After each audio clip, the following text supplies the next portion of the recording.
What is going on, everybody? My name is Keggernaut, but just call me Keg, and I'm sorry for the delay on this video. OBS wasn't letting me record or stream. It kept crashing on me, but I think I've got it all figured out. So we're going to go with this, and hopefully it does all right. So either way, thank you so much for checking out the 7.1.5 Guardian Druid guide. I hope to teach you guys a lot today, and I also hope to keep you informed of any 7.1.5 changes that you guys may not have noticed in any of the patch notes or anything like that. So either way, to start this off, I'm going to split this into sections. There's going to be talents and stat priorities and things like that. I'm going to put those up on the screen right now, and I'm going to leave them for a couple seconds, and you guys can click around, or you can wait, and we're going to get into the guide and just go full on straight through.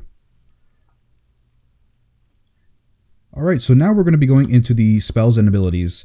I'm going to go over just the main ones that are here, and then I'll dive into the spell book afterwards and teach you guys about those. So the first one on the list is Mangle. Mangle is our single target, hardest hitting ability. We're going to want to press this on cooldown because it generates rage for us. It generates 5 rage to be exact. So we're going to make sure that we use this as much as we can. This is the top of the priority for our rotation. For rage generation, we're always going to want to be pressing Mangle. Now, Swipe is our filler ability. If we have no other priority actions ready for us to go, if we don't have to press Iron Fur because if something's going to happen, if we already used Thrash and Mangle, if we don't have a Galactic Guardian proc, we're going to want to be using Swipe just to get some extra damage in. It's free. All you got to do is just press it, and that's all it does. It just does some damage. Now, Iron Fur is our active mitigation. It's our main way that we actually tank as a Guardian Druid. We have 2 abilities, but I'll go over that later. So Iron Fur is the main one, and what it does is it costs 45 rage. So it's a bit hefty of a cost, but 45 rage in order to actually activate this, and it's going to increase your armor by 80% for a small duration. Now, it used to be 100%. This was nerfed in 7.1.5, so if you guys didn't know, it used to be 100% armor. Now it's only 80% armor, and it lasts for about 6 to 8 seconds, depending on your artifact traits. Now, you can apply multiple stacks of Iron Fur. However, just know that it does not refresh the duration of those stacks. So basically, if you have 100 rage, right, you have enough to cast 2 Iron Furs in a row, right? You cast 1 Iron Fur, let's say, right, and it lasts 8 seconds long. You have 80% extra armor for 8 seconds. If you let half of that time go by and then apply another Iron Fur, then you don't have another 8 seconds of 160% extra armor. Now, that's not how it works. What you have is, if you've let half of it go by, if you let 4 seconds pass and you apply another Iron Fur, then you have 160% extra armor for only 4 seconds, because that first application is about to run out. It's already run half of its course. So you only have 4 seconds left of double the armor. After those 4 seconds have passed, then it'll drop off, and then you only have 1 application of Iron Fur for the remaining 4 seconds. So it's a little hard to just kind of explain right away, but that's basically how it works. So Frenzied Regeneration is our heal. It's really our only heal that we can use in bear form, and it's relatively cheap to cast. It's going to cast for 10 rage, and it's going to heal us for baseline 50% of all of the damage that we have recently taken in the last 5 seconds. However, if you have not taken any damage or anything really significant, then at the very least, it'll heal you for 5% of your health. No matter what, if you have 10 rage, you're going to get healed for at least 5% of your maximum health. But if it's more than 5%, then it'll heal you for 50% of all the damage that you've taken before. This can be increased with a talent, but basically that's how it is. Now, Thrash is our other ability that we need to press on cooldown for damage. This is an AoE attack, but it can be used on single target, and we're going to need to use it on single target because it generates rage for us as well. And it puts a bleeding dot on the target. Now, we're going to want to use Thrash because it generates 4 rage. Mangle generates 5, and Thrash generates 4. Therefore, we want to press Mangle in priority before Thrash, right? However, at the start, we want Thrash before Mangle. I'll get to that in the rotation section. But basically, we want to use Thrash and Mangle as much as we can. Now, Bark Skin is one of our many cooldowns that we have. We have Bark Skin, we've got Survival Instincts, things like that. But this is about a minute cooldown, a minute to minute and a half cooldown, and it's going to decrease the damage that we take from all sources by 20%, just flat out 20% reduction, And it's really important that we use this when we need it preemptively. We could also use it reactively. However, that's not how we really want to play a bear. We want to be ready for damage as it comes in. But anyway, let's go to the remaining of the spells that we have in the book. We went over Barkskin. We didn't go over bear form, but basically bear form is what we're going to want to be using when we're actually tanking. If we're not in bear form, that means we're dead, right? We probably can last 1 or 2 hits in cat form, but we're definitely going to want to be staying in bear form when we're tanking. Bristling Fur is a talent. I'll go over that. Dash is not required. Let's see. Growl. Growl is our taunt. We're going to want to just use this if we need to maintain or reestablish aggro of an enemy. If we need to taunt swap off of our co-tank, we're going to be using Growl. Healing Touch, we can't use that in bear form. Incapacitating Roar, this is a 30-second cooldown, and all it does is it just is a disorient of all enemies within 20 yards, it says, for 3 seconds. This is good for interrupting spell casting. However, not all mobs can be susceptible to a disorient, so maybe you actually want to stun them, like a hard stun. Maybe you want to, death grip them, reposition them for that. Maybe the disorient doesn't work, but we have it at our disposal, and this can be changed with a talent. So I went over Iron Fur. Mangle I went over. Mark of Ursal is the second version of Iron Fur, basically. For Iron Fur, we're going to want to be pressing this for physical damage because it increases our armor. Right, for Mark of Ursal, we're going to want to be pressing this for magical damage. When we press this, it also is going to cost 45 rage. It reduces our magical damage taken by 30% for however many seconds that we have it.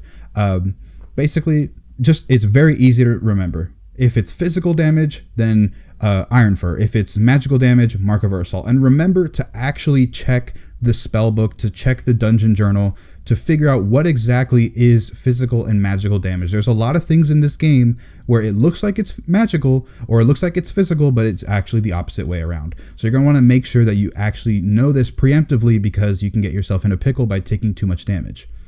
Now, Maul, this costs 20 rage. It doesn't really do a lot of damage. You can keep this on your bars. It's about, I believe, a 6%-ish single target increase if you press this on cooldown, but it's so much rage, it's not really worth casting, but it's there if you want the extra damage. Now, Moonfire, this is our ranged pulling ability. We're going to want to press this on a target enemy in order so that we can get aggro of them if they're not with anybody else. We're going to want to maintain the dot of Moonfire as much as possible so that we can get the extra damage going. We want to use Moonfire as often as we can. We don't want to put it on top of Mangle and Thrash, but if they don't have the dot on them, then we want to be using Moonfire. Prowl is for cat form.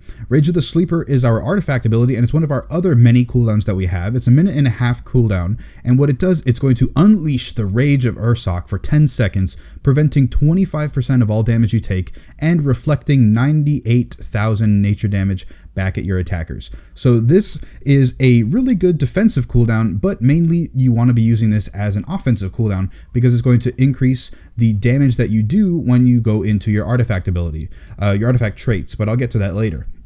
So basically, Rage of the Sleeper, you can use this defensively or offensively, however you choose, both of them will work.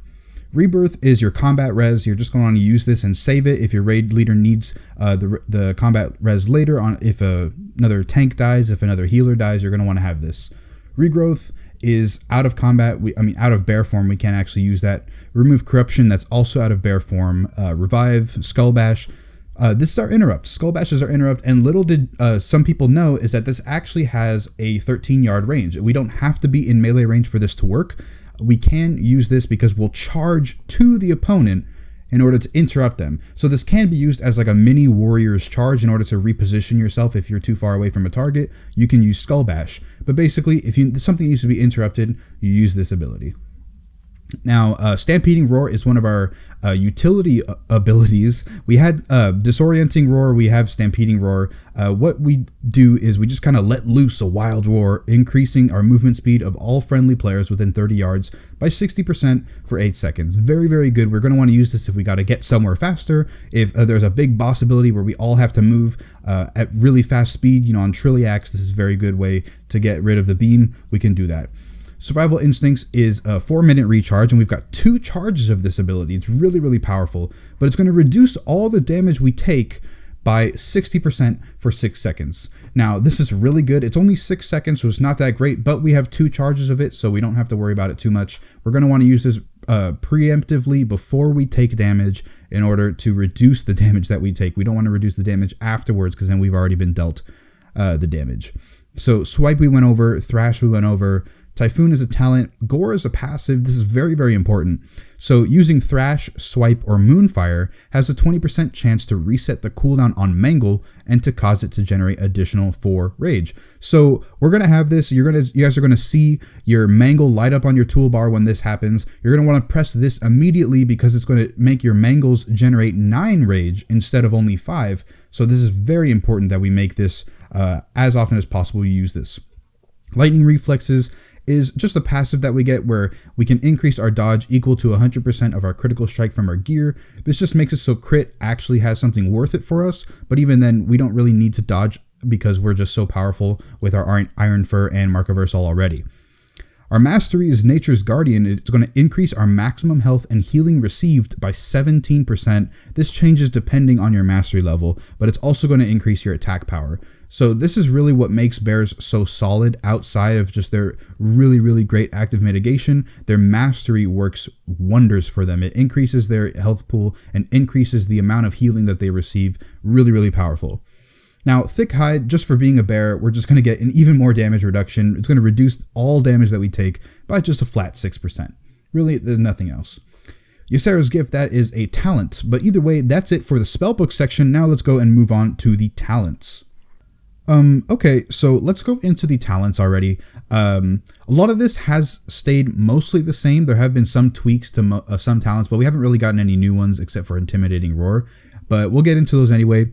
So row 15, Brambles, Bristling Fur, and Blood Frenzy. Now, Brambles was really the talent that a lot of people started to choose a little bit later into 7.1 just because we really didn't require all of the rage that Blood Frenzy and Bristling Fur gave to us. So we just kind of went with Brambles, and what it does is it's a passive ability, so we don't have to think about it. And Sharp Brambles protect you, absorbing and reflecting up to X amount of damage from each attack, so that's a nice defensive capability, and it reflects damage, so it's also a little bit of an offensive capability. Also, while Barkskin is active, the Brambles deal X amount of nature damage to all nearby enemies every 1 second. So what this does, it's very passive. It's passive mitigation. It's passive damage increase. Also, it makes Barkskin slightly an offensive cooldown. Not too much, but slightly. Really, I wouldn't recommend this as much anymore because we are more reliable. We rely a lot more on the rage that Bristling Fur and Blood Frenzy give us. So Brambles kind of falls off in that department. But what Bristling Fur does is it's a 40-second cooldown, and you bristle your fur, causing you to generate rage based on damage taken for 8 seconds. So if you're fighting really, really challenging content where you're getting hit hard and you need a lot of rage, like let's say you need 3 applications of Iron Fur for this big attack that Spellblade Aluriel is going to do, ready? Like you press a Bristling Fur right away so you can get the rage preemptively, and then you can put 2 stacks on, you can add another stack as the damage is coming in. So this is really, really nice for on-demand rage. However, it is a cooldown that we're actually going to have to press and remember to press. So if you're not too great at managing your cooldown usage, then you want to go with Blood Frenzy most likely. It's a passive, so we don't have to think about it that much. Thrash also generates 2 rage each time it deals damage. So this is on the application of Thrash when we actually press the ability, and also every time the bleeding dot of Thrash actually ticks. So this really works well with the more enemies that we're fighting. If we're fighting 5 enemies, that's 10 rage every time it ticks on those every single time. Whereas Bristling Fur, it's a cooldown. You only get the bonus rage during this 8-second window. However, both of them have their pros and cons to them. However, I would probably recommend just Bristling Fur for most of the content because, well, if you're doing the harder content like higher mythic pluses and Nighthold, most likely Bristling Fur you're going to get the job done with, but Blood Frenzy does its job well also. So row 30, Guttural Roars increase the radius of Stampeding Roar by 200%, the radius of Incapacitating Roar by 100%, and reduces the cooldown of Stampeding Roar by 50%. So there's a lot of percents going on here, but basically it's just going to make your Stampeding Roar and Incapacitating Roar even better than they already are. Now, the main one of this is the Stampeding Roar increase, because this adds a lot more utility to the Guardian Druid. Now, I already mentioned Stampeding Roar is very, very important for us because it's a nice raid cooldowns that when everybody has to get somewhere fast. However, it requires a lot of stacking because it's only like a 10-yard radius. This makes it very, very well because it's just huge. Just you press it and almost everybody in your raid gets that movement speed, and it makes it only a 1-minute cooldown, so you can use it almost all the time. This is very good for Mythic Pluses. But also Intimidating Roar is very good for Mythic Plus as well. It's a new talent that came with 715, and what it does is it replaces Incapacitating Roar. So this is basically a buff, just a stronger version of Incapacitating Roar. It's a 30-second cooldown, and you unleash a terrifying roar, causing all enemies within 20 yards to cower in fear, disorienting them for 3 seconds, usable in all shapeshift forms.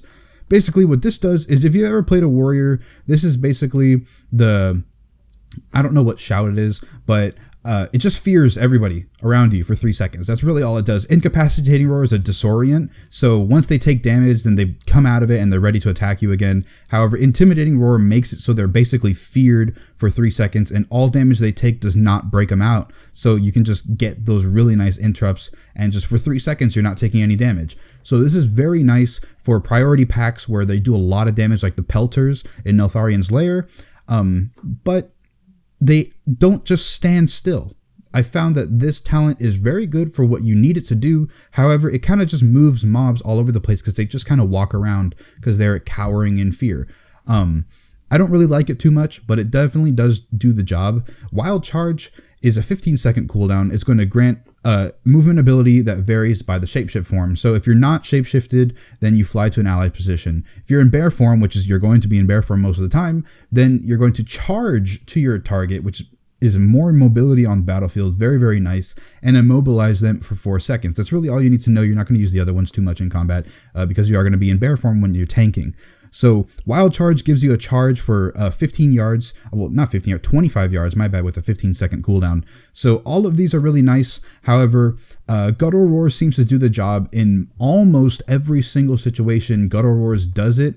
Intimidating Roar, there's not really many opportunities, especially in Mythic Plus, where this is really needed because a lot of your other teammates, they have things that either are better than this or they do the same thing. So it's much better to move around a lot faster after every trash pack, after every boss for Guttural Roars. This is what I definitely recommend. Row 45, Restoration Affinity is almost the go-to. However, Feral Affinity can do more damage. So Restoration Affinity is going to heal you for 1.5% of your maximum health every 5 seconds. And if you're at full health, an injured party or raid member will be healed instead. So this is really, really nice for just more sustain and just overall more healing. You know, that's always great. Also, if there's never any situation where you actually have to be tanking, then you could actually pop out of bear form and start casting Rejuvenation, Healing Touch, and Swift Mend. Just drain your mana bar really quick and just get some people up. This is really good for Mythic Plus. I've heard sometimes where the healer dies. I've had it used a couple times. It's not the greatest, but the passive is very nice. Feral Affinity, you can get more damage out of this because you can just pop in and out of cat form, and I will teach you guys that rotation in the rotation section. But basically, all this does outside of the cat form is increase your movement speed by 15%. Not that great, but it's all right. Balance Affinity is the worst of these two. It's going to increase the range of all of your abilities by 5 yards and allows you to pop in and out of Moonkin form. Not that great, but it just kind of, whatever, it does the job. But really not recommended. I'd definitely go for Restoration Affinity over the other two. However, you can pull out more DPS with Feral Affinity when you get more comfortable with the tanking style that you and your co-tank do in raids. For row 60, you can kind of just choose whatever you want for these. None of this has changed from 7.1 to 7.15. I like Typhoon a lot more than Mighty Bash because there's a lot of instances in Mythic Pluses where you're going to want to use Interrupt on multiple targets, or you need to get them out of a Sanguine pool or something like that. Typhoon is very, very nice for that. Row 75, a lot of stuff has changed with this one, actually. I think it's the row that has had the most tweaks. Galactic Guardian, this was the go-to, and it almost still is. So it's a passive ability, and your damage has like all damage. Every single application of damage, whether it's a dot, whether it's a thrash, whether it's an auto attack, your damage has a 10% chance to trigger a free automatic Moonfire on that target. That target that it does the damage on, all right? So That's important to note. But then also, when this occurs, the next Moonfire you cast generates 8 rage. This used to be 10 in 715, but now it's only 8, and it deals 300% increased direct damage. This makes it so we have an extra button in our rotation. It makes it a little bit more fluid, so we're not constantly spamming swipe. And then also, it's going to give us more rage generation, just 8 rage every single time that this thing procs and we press Moonfire. It's very, very nice and scales exponentially with the amount of targets that we have, because just the more damage that we're putting out on more targets means more procs of this, means more rage. Now, Incarnation Guardian of Ursoc, this hasn't changed much, but it got a little bit of an armor buff. So it's a 3-minute cooldown, and it improves your bear form, reducing the cooldown of all melee abilities and growl to 1.5 seconds, which is basically the global cooldown, which means you can just constantly spam whatever you want. It causes Mangle to hit up to 3 targets, so it's a nice DPS increase, and also increases armor by 15%. This was added just to give it more of a defensive capability, but really it's an offensive cooldown. It lasts 30 seconds, and you may freely shapeshift in and out of this improved bear form for its duration. So if you go in bear form, you press this ability, and then you go into cat form, for instance, you don't lose this buff. You can go back into bear form and you'll be fine. This basically is just a DPS increase. If you need the burst, if you want it, not really much of a rage increase, because you just have to keep pressing abilities. It's a little bit annoying. But if you want the burst, then you can use this cooldown. Soul of the Forest, Mangle generates 5 more rage and deals 25% more damage. So this makes it so our Mangle constantly will generate 10 rage instead of only 5. And then when we get the procs on Gore, it's going to increase our rage even more from Mangle. And it's just going to passively increase the damage by 25%.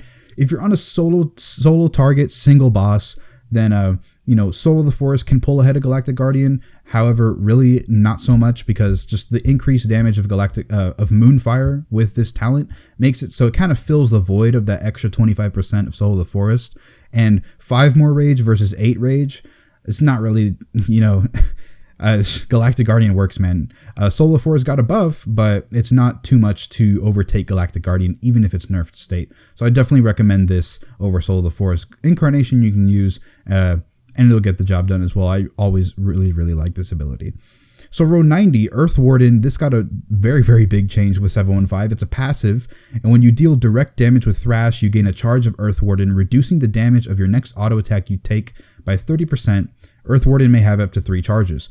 So every time you thrash, you have a chance, not really a chance, but every time that you do damage with your thrash, then you get a stack of Earth Warden. This is only when you deal the direct damage, so when you actually press it and you see the animation, that's when you can get these charges, not on the dot ticking. This is a very niche ability. It's not that great. Compared to the other two pull ahead way more than Earth Warden, but this is a nice passive if you don't want to deal with it that much.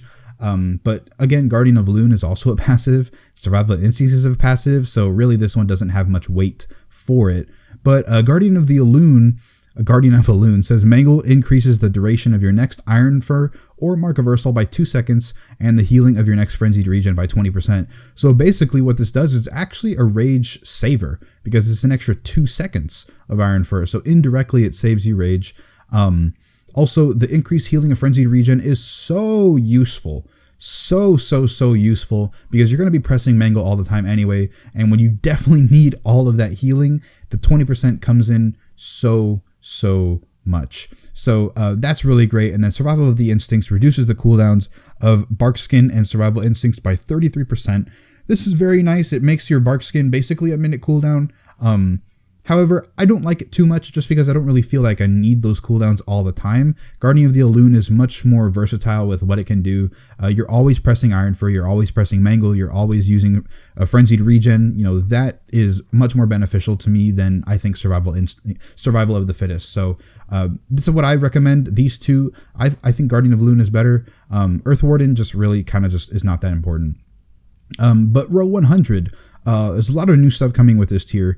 Rend and Tear works the same. While in bear form, Thrash also increases your damage dealt to the target and reduces your damage taken from the target by 2% per application of Thrash. So if it's an AoE setting, you're definitely going to want to be using Rend and Tear. Also, it's passive, like I mentioned, so that's very, very great.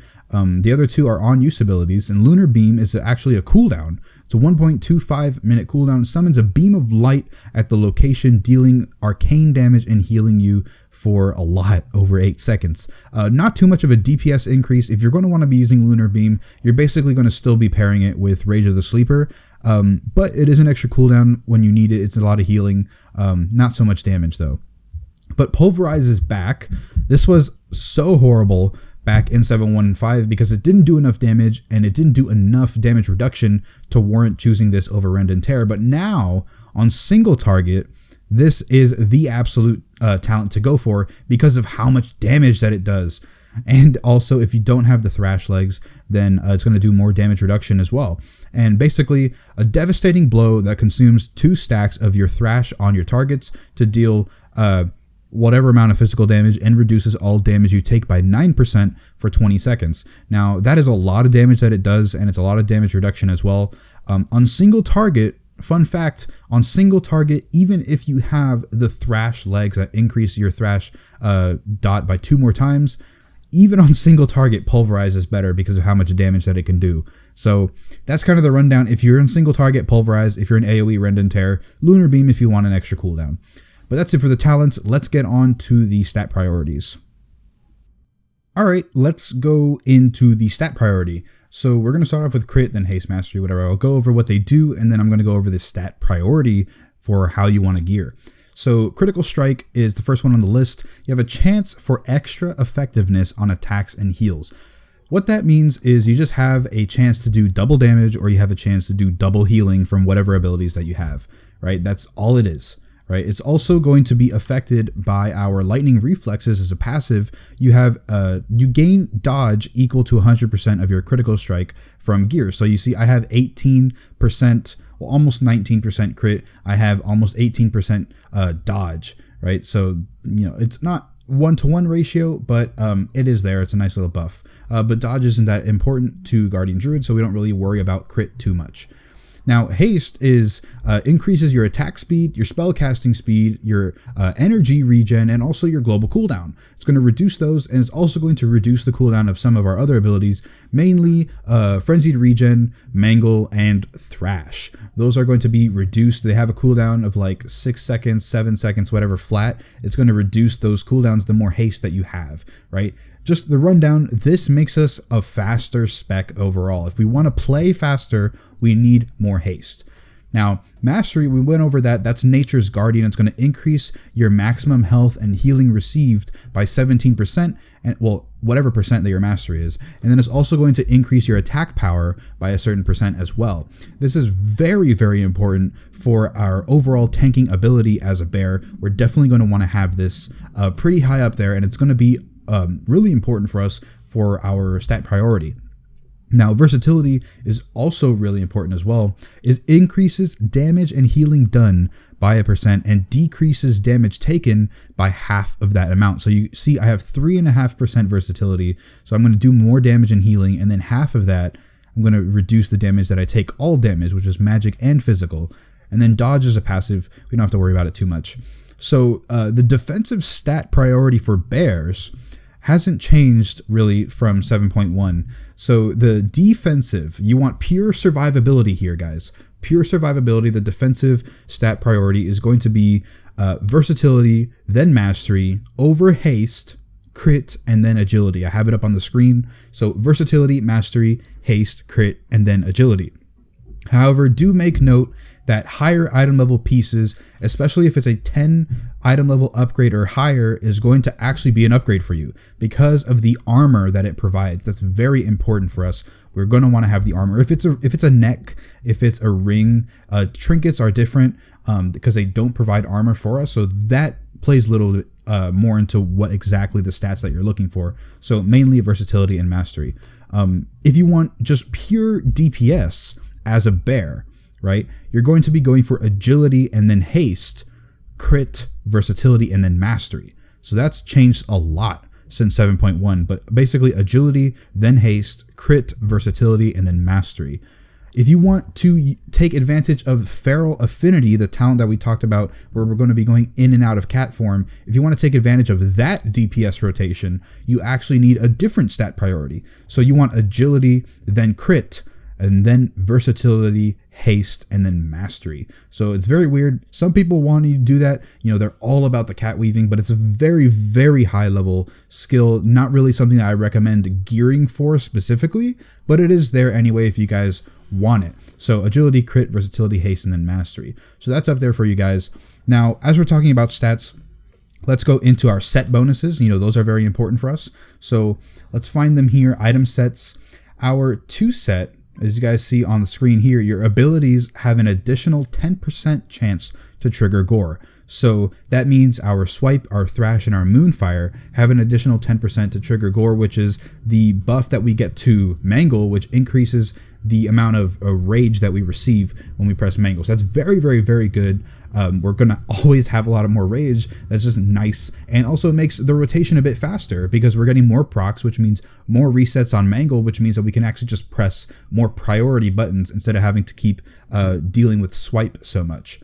But our 4 set, Mangle reduces the cost of your next Iron Fur, Mark of Ursal, or Frenzied Regeneration by 5 rage, stacking up to 2 times. So basically, just with the 2 set, we gain more rage because of our Mangles, and then with 4 set, we reduce our rage spent. So all of the rage nerfs that we got in 7.1.5 with Galactic Guardian, with Mangle, with our auto attacks, with Thrash, all those things, when you get your 4 set, it basically puts them at the level that they were before 7.1. So that's very, very good to hear, because if people were worried about always having to, you know, just at the very last second, you know, reapply Iron Fur, you know, once you get your 4 set, it'll be all right, guys. It'll be all right.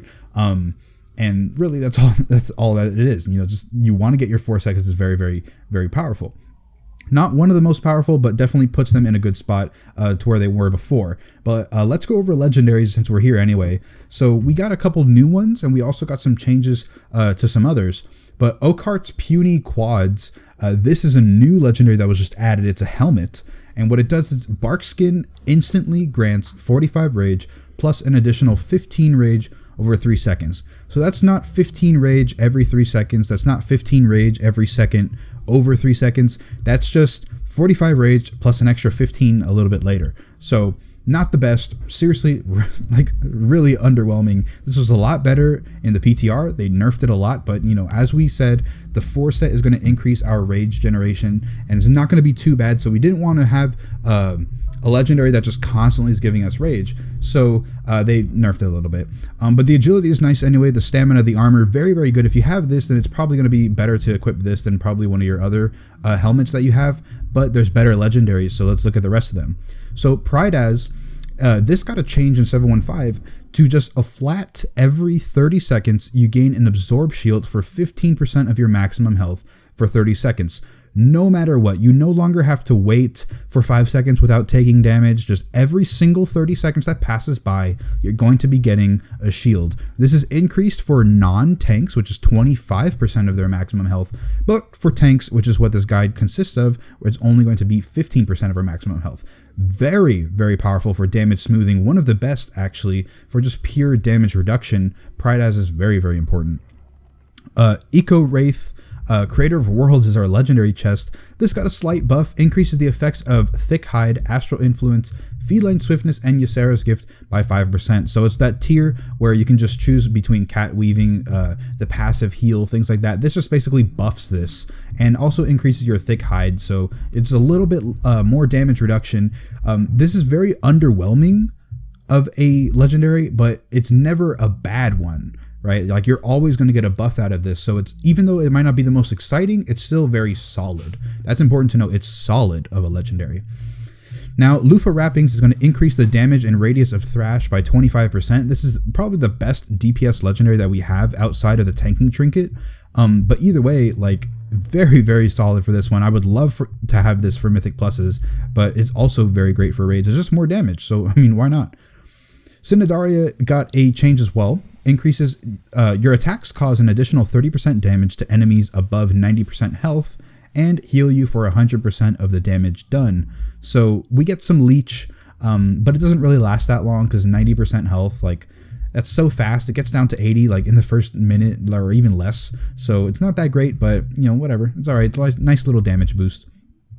The legs is going to increase the amount of stacks of thrash that you can have on the target. It's by default just 3 stacks, right? This is going to make it so it's 5, right? Not too much of a damage increase, but it's very good for when you're using Rend and Tear. It's also pretty nice when you're using Pulverize, so you always have at least 3 stacks ticking. Nice DPS increase, also a nice damage reduction if you're going to be running with Rend and Tear. Now, Sky Sex Hold, Frenzied Regen heals you for an additional 12% of your maximum health over 3 seconds. That is a lot of healing, guys. So by default, it's 5% of your maximum health, and then it's an additional 12%. I don't believe this is additive. It might be multiplicative, but either way, like 12%, 5%, whatever, it's a very nice buff. So really, really, really good for raiding, for Mythic Pluses, whatever. More for raiding, but very solid indeed. You almost don't need a healer at that point.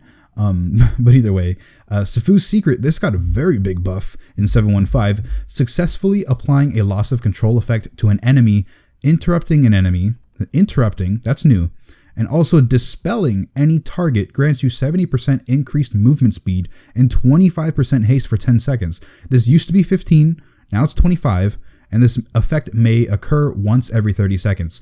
So very, very easy to maintain as a bear. You have your Skull Bash, you have your Incapacitating Roar, you have your Intimidating Roar if you go for that. If you're a Tauren, you have your War Stomp, things like that. There's a lot of stuff that can actually trigger Sifu's Secret. So if you have it, don't be too worried about it, because haste is very nice for us.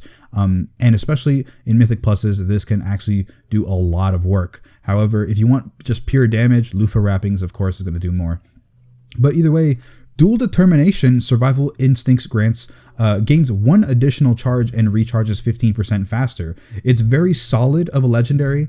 I don't feel like it's that important, just because I personally don't use Survival Instincts that much. I don't really need it, I feel, for my tanking style. I don't know what it is, I just don't really need it. But this is very, very, very solid, because you just have a 3rd charge of Survival Instincts. It's really great. Really, really great.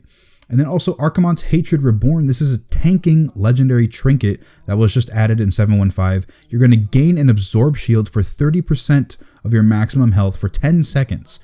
When the shield is consumed or expires, 75% of the damage absorbed is dealt to nearby enemies, split evenly. So this is a very, very good DPS cooldown. This is a very good damage reduction cooldown. I mean, 30% of your health. That's a gigantic bubble, and it's on an only short 1 minute and 15 second cooldown. So while it is pretty nice, not the best, but very, very, very, very nice for damage reduction. Definitely Pride-Az is awesome, and then also Archimonde's Hatred Reborn is very nice for damage reduction. For DPS, the trinket, Lufa Wrappings. For survivability, also Sky Sex Hold is very good. Dual Determination is very great as well. And then you have our solid pieces like the chest piece and the helmet, Sifu's Secret, things like that. But that's the end of that. Let's get on to the artifact weapon. Okay, now we're going to go into the artifact weapon section. We did get a nerf to Gory Fur in 715. Mango has a 15% chance to reduce the rage cost of your next Iron Fur or Mark of Ursal by 25%. This used to be 50%, but now it's 25%. Not too big of a nerf, to be honest, but it is a nerf nonetheless. However, it's not really going to change our artifact path anyway. So Rage of the Sleeper is going to be the first one we're going to grab, and then afterwards Iron Claws, Wild Flesh, Perpetual Spring, Bloody Paws, Jagged Claws, and then finally Embrace the Nightmare, which what this does is while Rage of the Sleeper is active, you deal 25% increased damage, gain 25% increased leech, and are immune to all effects that are that cause loss of control of your character. So this is what makes Rage of the Sleeper like an actual DPS cooldown. It's not really a DPS cooldown until you get this, but since this is the first golden dragon you're going for anyway, then it doesn't really matter too much, because it won't be too long before you get it. And then afterwards, what you can do is either come down and get Adaptive Fur and Reinforced Fur, because that's another golden dragon, and it's only going to cost you 4 traits to buy. Or what you can do is come down and get Vicious Bites, Sharpened Instincts, Ursoc's Endurance, and then Gory Fur. It will take you longer to get. However, Gory Fur is a much stronger golden trait than Adaptive Fur was, because it was nerfed, obviously. But either way, what I recommend that you get is go and get Bear Hug first, because it's going to increase your gore chance by 5%. Then come and get Gory Fur. After you get Gory Fur, go and get Adaptive Fur, which is only going to be 4 traits down from there. And then afterwards, go and get your Bestial Fortitude, your Roar of the Crowd, and then finally Mauler. So it's very, very, not simple artifact path, but not too hard to understand. As far as relics go, for pure DPS, you're going to want to be getting Jagged Claws above everything else. You definitely want Jagged Claws, and then after Jagged Claws, you can get Vicious Bites, which isn't too bad, but it is only single target damage. However, if you want pure survivability, pure defensives, then definitely go for Ursoc's Endurance, which is going to increase the duration of Barkskin, Iron Fur, and Mark of Ursol by an additional half second. And then afterwards, if you can't get your hands on Ursoc's Endurance, then make sure to go ahead and grab Wild Flesh, because this is going to increase the healing of Frenzied Regen by an extra 15%.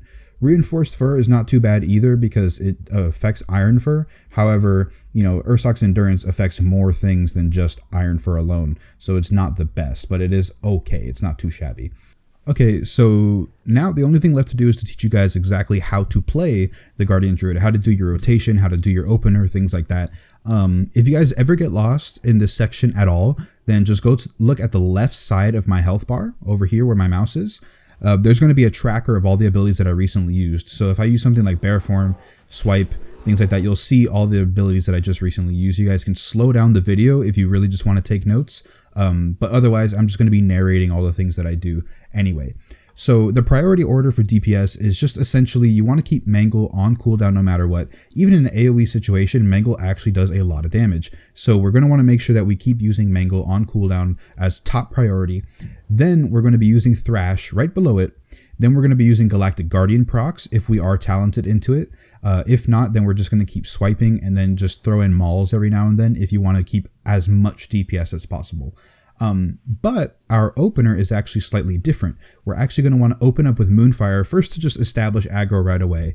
And then we're going to want to taunt the target just to make sure that we actually maintain and hold that aggro.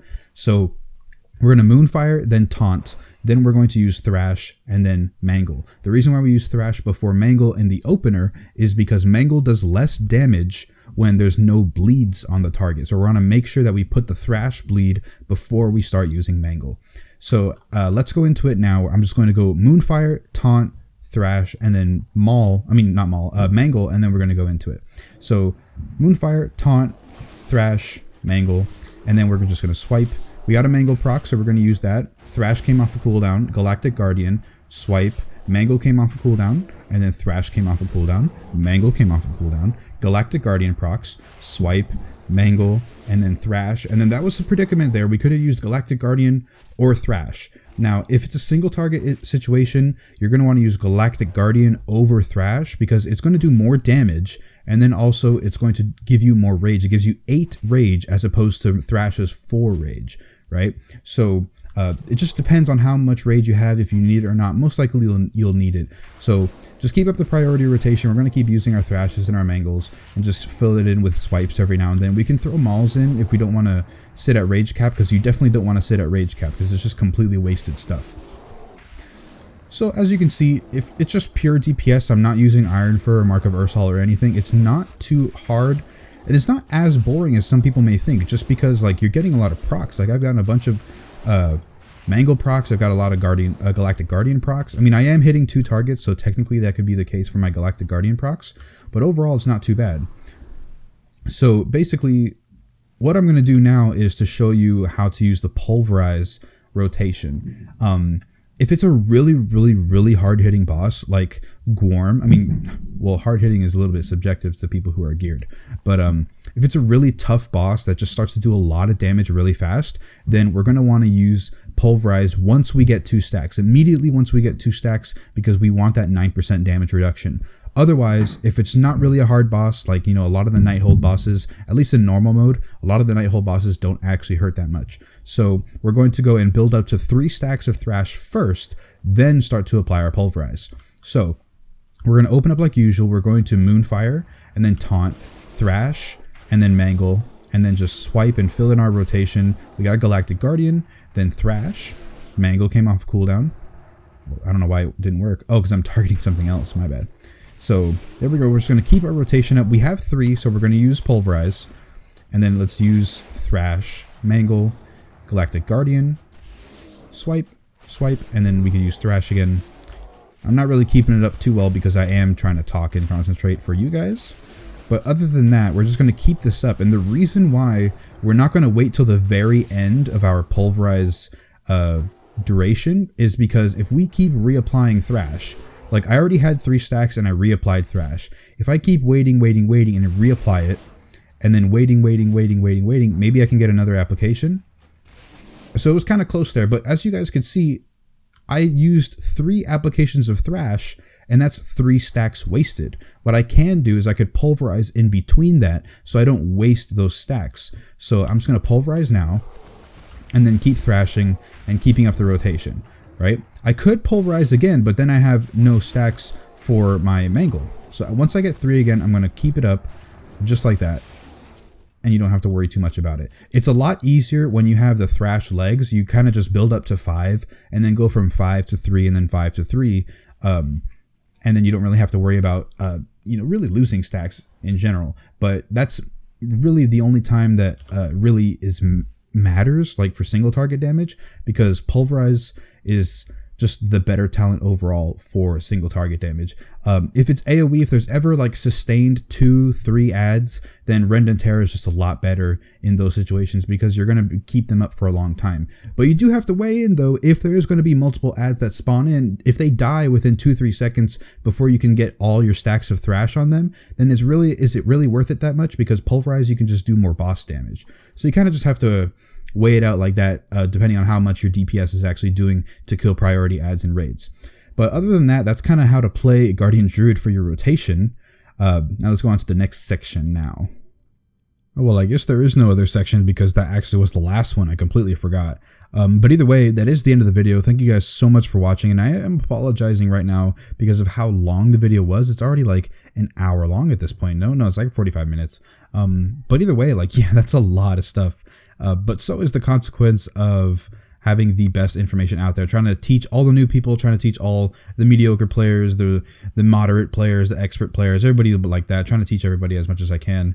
But either way, if you guys could please like and comment down below. Also share the video around because there's a lot of good information in this guide and I would love for as many people to learn from this as possible. So yeah, please like, please comment down below and share. Also try and follow me over on twitch.tv/Keggernaut. I do stream there quite often. But aside from all those announcements, thank you guys so much for watching once again, and I will see you guys in the next video.